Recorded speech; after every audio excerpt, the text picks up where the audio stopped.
वो समझ ही नहीं पाते थे कि फर्क क्या कर रहे हैं। मैंने कहा कि ये सब आपको समझना है तो सबसे पहले चैप्टर को समझिए।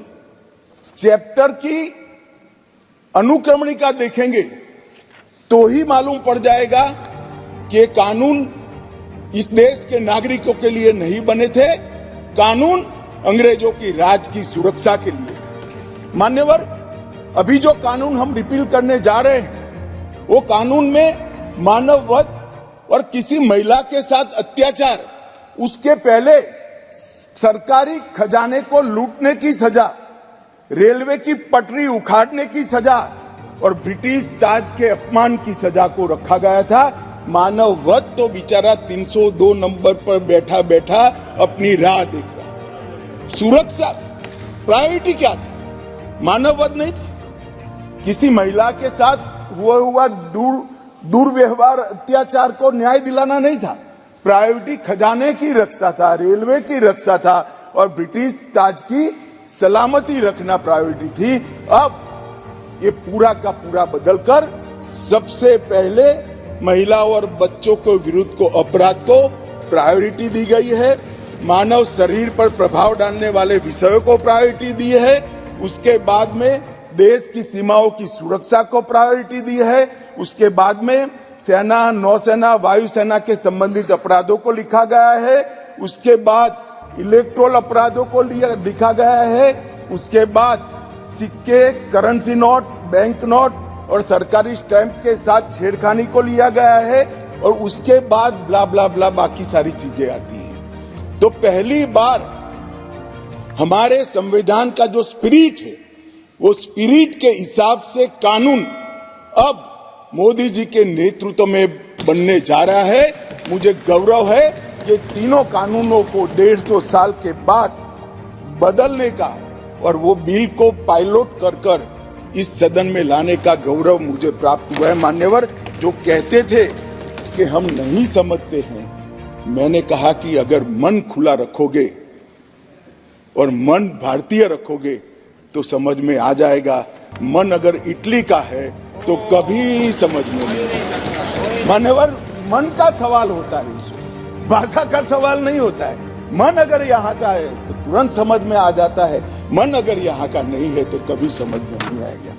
मान्यवर, मैं आज इस सदन को कहना चाहता हूं कि 2014 में नरेंद्र मोदी सरकार आने के बाद, एक लंबे अरसे बाद, अटल जी की सरकार ने भी ये प्रयास किया था, परंतु एक मिलीजुली सरकार थी, कई प्रकार की इसमें कठिनाइयां भी आती थी। मगर लंबे समय के बाद 2 बार इस देश की जनता ने ऐसी सरकार चुनी जिस सरकार ने अपने पूरे मैनिफेस्टो को अक्षरशः लागू करने का काम किया है। और जिस मैनिफेस्टो को मैंडेट किया है इसको लेकर फिर से जनता के सामने जाएंगे। हमने कहा था हम धारा 370 और 35 से हटा देंगे, हट गई। हमने वादा किया था आतंकवाद, उग्रवाद और के खिलाफ जीरो टॉलरेंस की नीति सरकार बनाएगी और सुरक्षा कर्मियों को फ्री हैंड देंगे, हमने दिया। इसके कारण 3 हॉटस्पॉट, जम्मू कश्मीर, वामपंथी उग्रवादी क्षेत्र और उत्तर पूर्व में हिंसक घटनाओं में 63% की कमी आई है और मृत्यु में 73% की कमी आई है। और पूर्वोत्तर से 70% से ज्यादा क्षेत्र से अपसपा को हटा लिया गया है। जिन्होंने अपने एजेंडा में रखा था कि हम अपसपा हटाएंगे, वो ऐसी स्थिति का निर्माण नहीं कर पाए।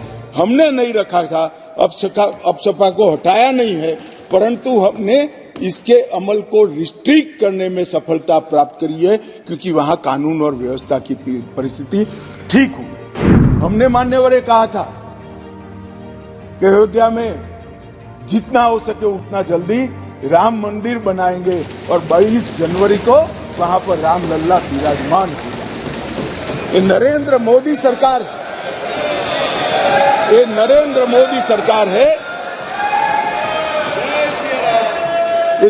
मोदी सरकार है मान्यवर, जो कहती है वो करती है।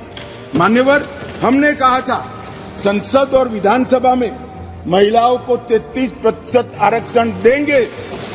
कांग्रेस पार्टी कई बार पावर में आई, तिथियां निकालती रह गई, हमने दे दी भी दिया और सर्वानुमत से देकर इस देश की मातृशक्ति को हमने सम्मानित करने की। हमने कहा था 3 तलाक मुस्लिम माताओं बहनों के लिए अन्याय करता है, उसको हम समाप्त कर देंगे। मान्यवर, हमने इस वादे को भी पूरा किया। हमने कहा था कि न्याय मिलने की घटी को बढ़ाएंगे और न्याय के आधार पर होगा, दंड के आधार पर नहीं होगा। मैं उस वक्त पार्टी का अध्यक्ष था। श्रीमान राजनाथ सिंह जी घोषणा पत्र लेकर जनता के सामने गए थे और आज हम दोनों बैठे हैं। मुझे आनंद है मोदी जी ने ये पार्टी के वादे को आज पूरा करने का। मान्यवर, अंग्रेजों ने बनाया हुआ राजद्रोह का कानून, जिसके तहत तिलक महाराज, महात्मा गांधी, सरदार वल्लभ भाई पटेल, ढेर सारे हमारे आजादी के स्वतंत्र सेनानी, बड़े बड़े हमारे नायक सालों के सालों 6-6 साल तक जेल में रहे। वो कानून अब तक चलता रहा था। विरोध तो करते थे जब ऑपोजिशन में होते थे, मगर सत्ता में आते थे तब इसका दुरुपयोग भी करते थे, हटाने का नाम नहीं देते थे। पहली बार नरेंद्र मोदी जी ने ऐतिहासिक निर्णय किया है कि राजद्रोह की धारा 124 को पूर्णतया समाप्त, इसको हटाने का काम किया। अभी ओवैसी साहब हंस रहे हैं। ओवैसी साहब, मैं भी थोड़ा साइकोलॉजी पढ़ा हूं, विज्ञान का विद्यार्थी हूं। फिर इनके मन में है कि आपने बदल कर रख दिया। मान्यवर, मैं कहना चाहता हूं, हमने राजद्रोह की जगह देशद्रोह की स्थिति रखी। अब ये देश आजाद हो चुका है, लोकतांत्रिक देश है। शासन की टीका तो कोई भी कर सकता है, किसी को भी करने का अधिकार है। इसके लिए इस देश में अब किसी को जेल में नहीं जाना पड़ेगा, चाहे हमारा शासन। मैं फर्क समझाता रहा हूं, जो बड़े कटाक्षमय तरीके से ओवैसी साहब हंस रहे इसलिए, मगर इस देश के खिलाफ कोई बोल नहीं सकता, इस देश के हितों को कोई नुकसान कर नहीं सकता। इस देश के झंडे, इस देश की सीमाएं, इस देश के संसाधनों के साथ अगर कोई खिलवाड़ करेगा तो निश्चित रूप से उसको जेल में जाना, और जेल में जाना चाहिए। मानिए, ये हमारी सरकार का थ्रस्ट है। इस देश की सुरक्षा किसी भी की सुरक्षा से सबसे ऊपर होनी चाहिए, सुप्रीम होनी चाहिए, सबसे पहले राष्ट्रपति। इसलिए जो लोग राजद्रोह हटाकर हम देशद्रोह की धारा लाए हैं, इनको अपने विचारों के कपड़े पहनाने का प्रयास करते, इसलिए मैं इस पर डिटेल में बात करता हूं। मान्यवर, आईपीसी 124C, उसमें शब्द प्रयोग था सरकार के खिलाफ की गई बात। मेरी बात ध्यान से सभी सदस्य सुने। अंग्रेजों ने बनाए हुए कानून में लिखा था 124C, सरकार के खिलाफ की गई बात। बीएनएस धारा 152 जो इसकी जगह आई है, भारत की संप्रभुता, एकता और अखंडता को तोड़ने वालों पर इस धारा का उपयोग है। वहां सरकार शब्द प्रयोग है, यहां देश है, भारत शब्द प्रयोग है। आईपीसी में आसन या प्रयोजन की बात नहीं की थी। किस उद्देश्य से आप बोलते हैं, किस उद्देश्य से करते हैं, इसकी बात ही नहीं की। करना ही काफी है। हमने इसमें देशद्रोह की डेफिनेशन में आशय की बात करी है, उसका उद्देश्य क्या है, उसका आशय क्या है, इसका महत्व है। अगर उद्देश्य देशद्रोह का है तो इसको कठोर से कठोर दंड मिलना चाहिए, और उद्देश्य अगर शासन का विरोध करना है तो उसको दंड नहीं मिलना चाहिए। उसको वाणी स्वतंत्रता का अधिकार है। इस देश में न्याय प्राप्त करने में सबसे बड़ी बाधा है तो गरीबों के लिए तो आर्थिक बाधा है, मगर हमारे संविधान ने इसकी योजना बनाई। गरीब से गरीब व्यक्ति को शासन के द्वारा वकील भी दिया जाता है, न्याय भी मिलता है, परंतु न्याय मिलता ही नहीं। कल ही मुझे माननीय रक्षा मंत्री में बिल पेश कर रहा था, बता रहे थे 2003 में कोई एक्सीडेंट हुआ था, इसका साक्षी का सेवन 2023 में कल ही माननीय रक्षा मंत्री जी के साथ आया। सजा कब होगी वो तो अभी किसी को मालूम नहीं। मानिए, सालों के सालों तक तारीख पे तारीख पढ़ते रहते हैं। पुलिस न्यायपालिका को दोषित करती है, सरकार पुलिस और न्यायपालिका दोनों को दोषी करते हैं, और पुलिस और न्यायपालिका बैठती है तो सरकार को दोषित करती है।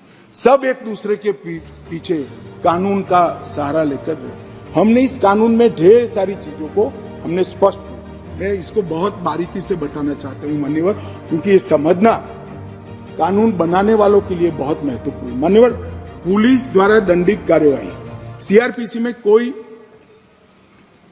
समय निर्धारित नहीं। आप एक कंप्लेन देते हो, इसका संज्ञान वो 10 साल के बाद भी ले सकते हैं।